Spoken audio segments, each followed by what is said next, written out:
Вся физическая работа, начиная с правильной посадки, является вопросом техники. Разговоров о технике много, но иной раз кого не спроси, никто точно не объясняет, что это такое. Поэтому начнем, наверное, с определения техники.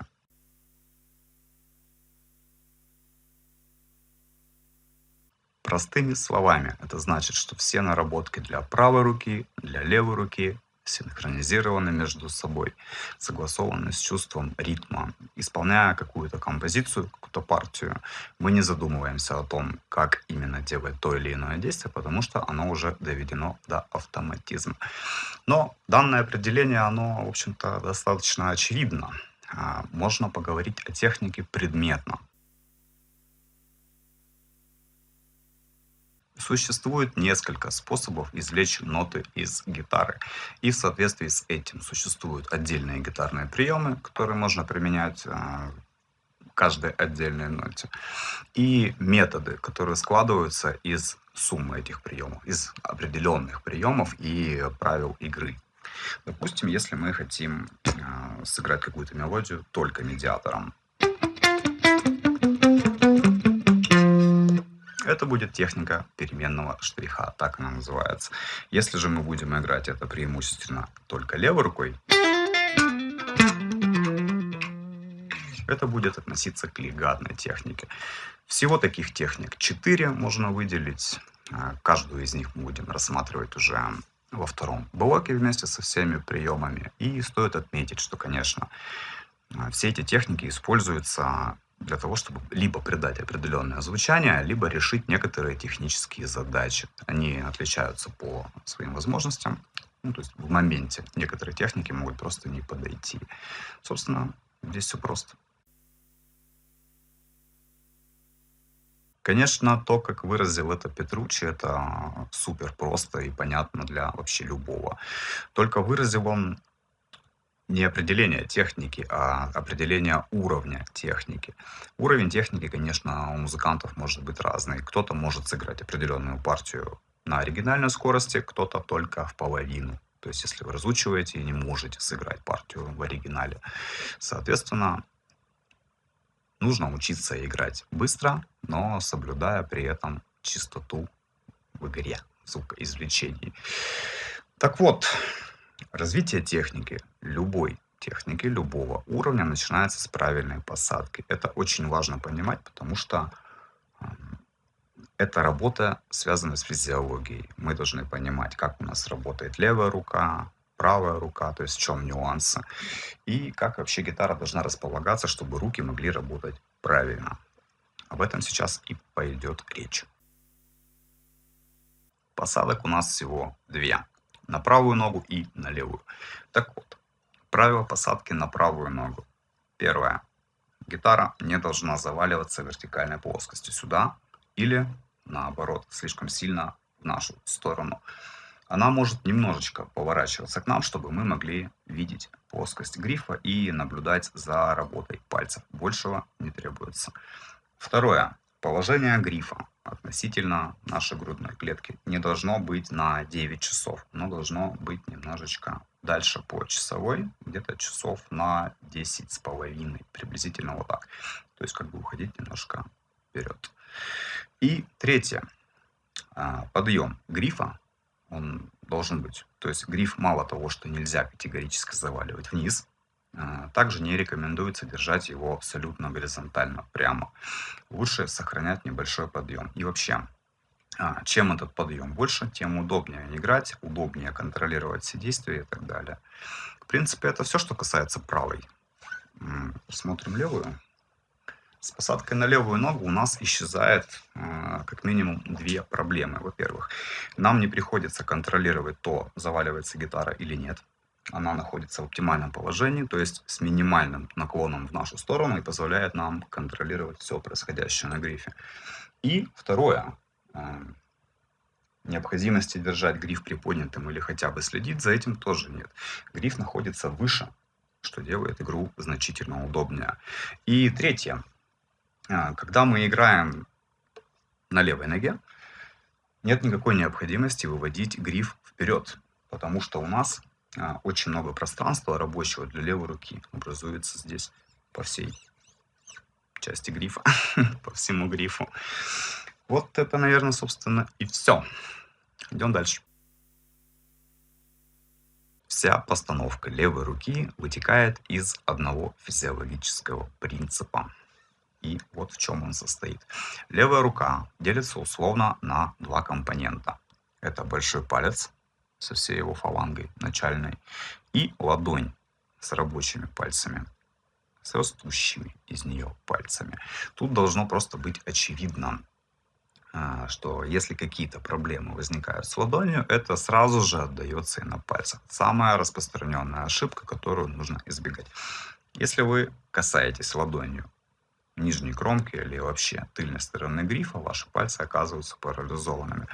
Это распространенная ошибка, и пытаться что-то построить с такой компоновкой у вас ничего не получится.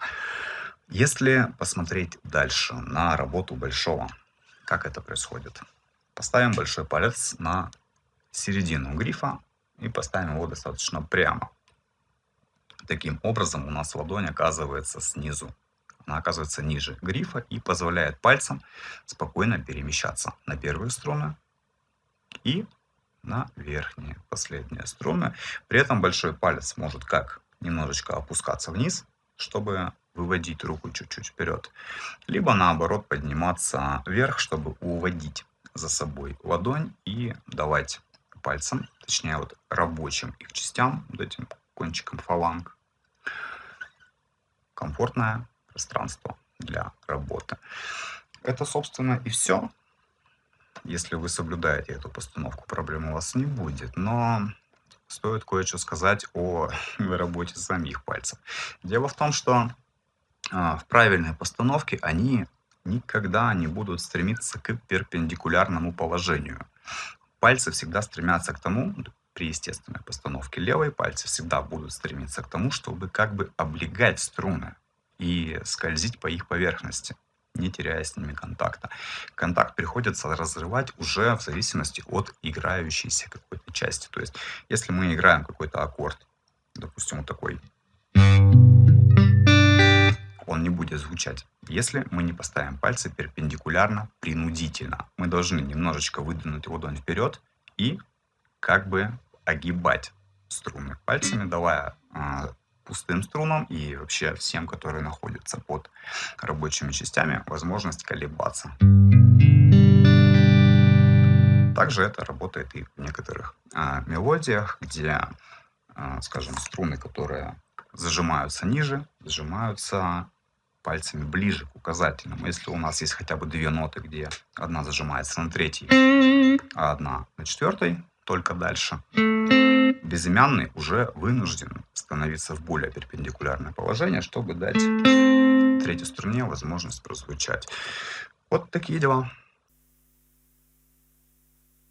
Следует отметить, что эти принципы не касаются бас-гитары, испанской гитары, вообще классической гитары. Это то, что играет обычный дворовый гитарист. И это те самые правила постановки, которые также абсолютно правильные для игры медиатором. Сначала рассмотрим два основных условия, которые позволят сыграть любой стандартный гитарный бой, и потом рассмотрим уже игру медиатором. Так вот, условий здесь, как я уже сказал, всего два. И первое – это точка опоры у предплечья. Она должна быть, в зависимости от того, какой у вас корпус, вам, конечно, следует ее поискать для себя. И второе – это угол, который находится между бриджем и предплечьем с этой стороны. Он должен быть примерно 45 градусов. То есть, что я имею в виду? Во-первых, рука не должна бесконтрольно болтаться в воздухе, и также она не должна уходить в параллель по отношению к струнам.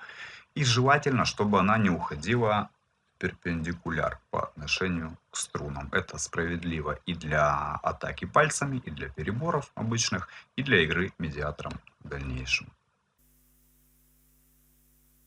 На самом начальном этапе правая рука рассматривается очень поверхностная работа медиатора. Здесь не имеет каких-то глубин, так сказать. Хотя она является основой всей техники гитариста, и в дальнейшем будет о чем поговорить. Это все раздел переменного штриха. Техника очень серьезная. Но как быть в начале-то? Что нужно знать, чтобы правильно поставить медиатор хотя бы для первых шагов? 5 принципов. В стандартном хвате медиатора используются два пальца, большой и указательный. Чтобы взять медиатор правильно, необходимо посмотреть на ногтевую пластину. И то место, где ноготь начинается, провести условную линию и по этой линии под углом в 90 градусов расположить кончик медиатора. Длина, если смотреть отсюда, с этой стороны, 4-5 миллиметров, не больше. Но и меньше тоже желательно не делать. Указательным пальцем мы делаем опору, подгибая его так, чтобы он не выходил вперед. То есть, чтобы он не мешал при игре, не цеплял никакие струны. Его надо подвести дальше чуть-чуть. И немножечко вот так вот подогнуть. Таким образом, мы можем атаковать струны. Указательный палец нам мешать не будет. Длина медиатора адекватная. Дальше. Положение кисти напрямую связано с постановкой предплечья, которую мы рассматривали ранее. Между ними есть одна маленькая связь. Угол, который может возникнуть при изгибе кисти, должен отсутствовать при расположении руки на бридже. Когда мы исполняем атаку медиатором, его не должно быть. Это может быть допустимо при игре перебором или при исполнении боя, но не при игре медиатором. В стандарте так есть. Предплечье обеспечивает положение ребра ладони. Таким образом, мы укладываем абсолютно прямую руку в промежуток между бриджем и началом хамбакера. Вот это пространство обеспечивает нам как изоляцию, так и приглушение, так называемый palm-mute. В дальнейшем мы рассмотрим детальнее. И это то место, с помощью которого легко ориентироваться в положении, где рука находится, на какой струне. То есть фактически это тактильный ориентир.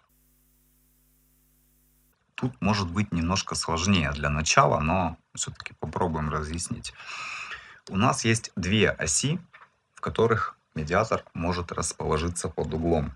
Первая – это относительно самой струны, то есть он может быть завален вниз или, наоборот, приподнят вверх. Вверх не играет никто, но иногда медиатор заваливают вниз для атаки с погружением. Это аспект переменного штриха, это отдельный вид техники, я бы даже сказал. Но в целом лучше, конечно, придерживаться абсолютно перпендикулярного положения, избегая всяких углов. Это первое. Второе – это поворот медиатора по отношению к струне.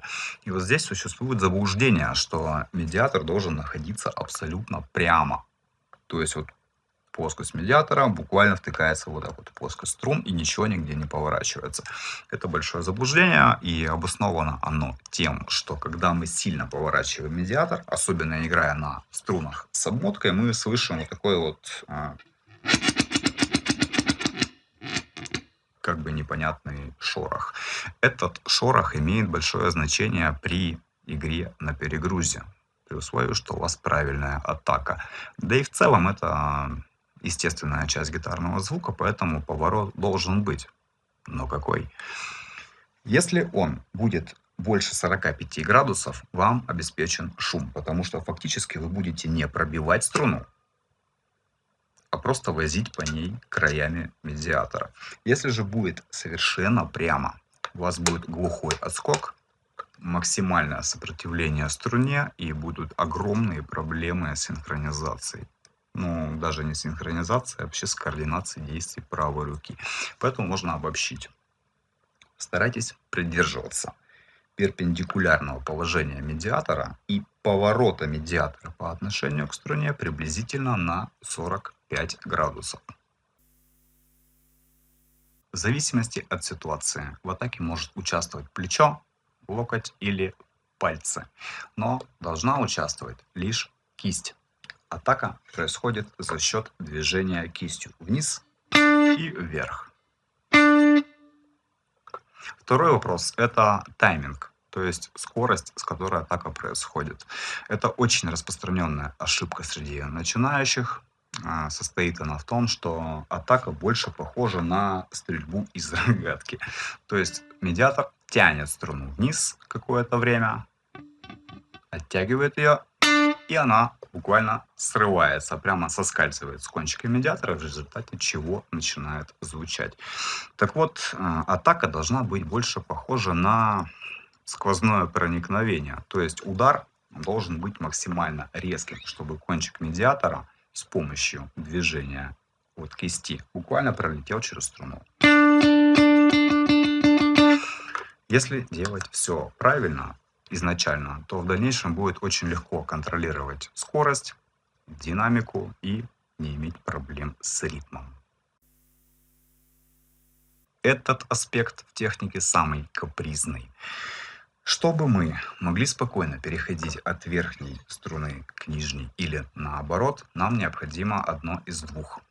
Либо мы работаем кистью и выгибаем руку вниз, иначе мы просто не сможем спустить кончик медиатора к нужной струне, либо мы передвигаем предплечье. Если мы будем выгибать кисть, мы по-любому будем менять угол медиатора по отношению к струне и превращать нашу атаку в сплошной свист медиатора. Поэтому необходимо при перемещении от струны к струне использовать именно предплечье. Диапазон небольшой, и предплечье не совершает каких-то прям больших скачков. Оно сдвигается достаточно, чтобы не вызывать какого-то дискомфорта, но это тоже должно быть изначально на контроле, чтобы стало частью мышечной памяти.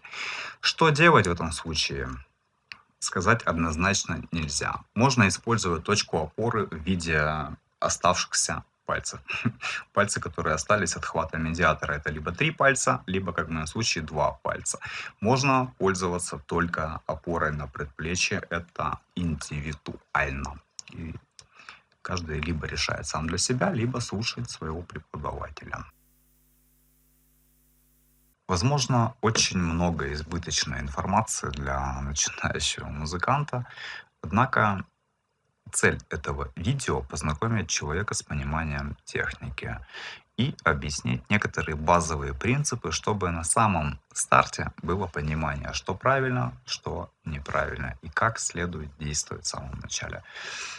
Конечно, то, как развивается техника и какие проблемы возникают, то есть какие задачи должны приходить, это вопрос такой достаточно непростой. А, Самое главное для любого, кто начинает заниматься, даже если нет высоких амбиций и желания достигать каких-то супер результатов, все равно нужно стараться избежать погрешной техники, потому что несколько неправильных действий, закрепленных на старте, в сумме могут дать привычку такой силы, что перебороть ее уже не получится. Если на это не хватит терпения, на музыке можно поставить крест. Всеми силами, конечно, любой преподаватель нормальный старается изначально учеников от этого отгораживать. Учиться новому всегда легче, чем потом переучиваться.